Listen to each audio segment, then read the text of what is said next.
nice place. Where it was the name of the place was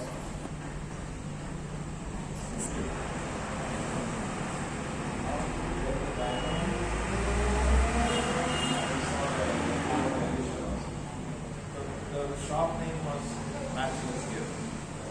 And behind the same building is like any other building there. Now they big apartments, but they have big shop in the front. And one room was also available from the same person at the back side of the apartment complex. Proper like it. So he can have his programs and he can stay near. And say he has to pay that person $200, something like that he has to pay.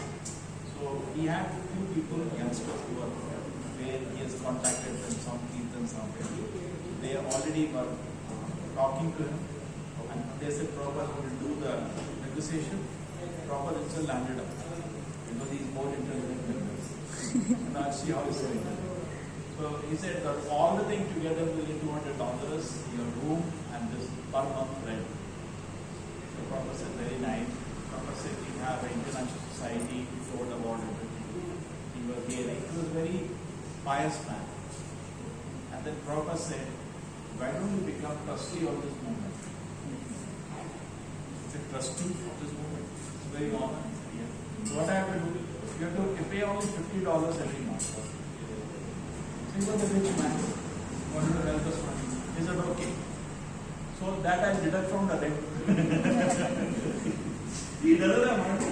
He has $150, he doesn't have $1 in his pocket. He's trying to reduce that. And then he agreed to open the place. And he used to have daily program like this. Some people, youngsters used to come. That is where ISKCON started. Matchless Gift.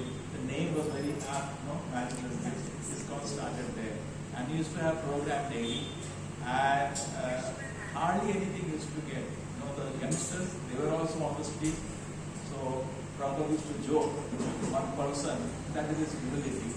One person found on the road, one stick, one rod, one thing, and one wire, and he combined together, he gave Tantra. The same way, Prabhupada said, you were on the street, I was on the street, together we became interactive society. And that is how the movement actually started. Very humble, very difficult. But slowly the movement then picked up. It became big movement. In fact, in the beginning stages, Prabhupada 6 months at Matchless Gift coordinated. He was silent. He did not speak any words. 6 months. Did not say no intoxication. Did not say no gambling. Everything. It was just morning and evening program they were attending. So one day what happened? Prabhupada was going to school from the hall. The boys used to feel like he was 70-year-old, he was like their grandfather. One generation was missing in between.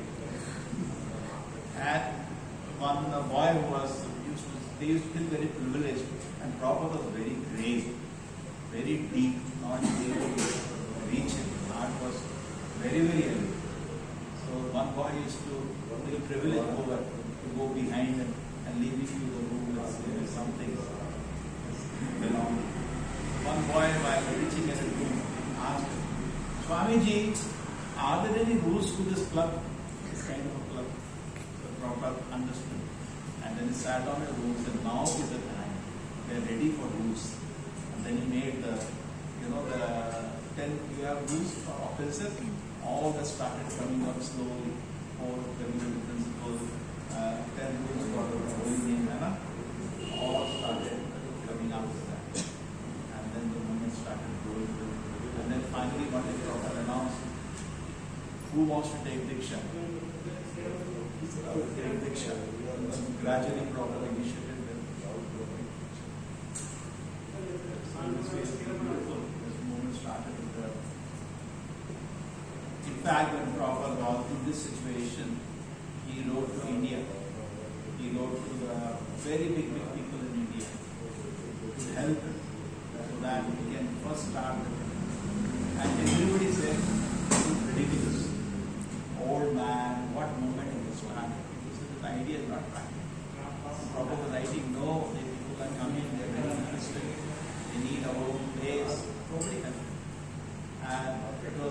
Look, there was one day there was no money in the country. There's situation. So then he has to pay the quick rent. So one of the boys said, I'll come after 2 hours. He went, he gave him $5.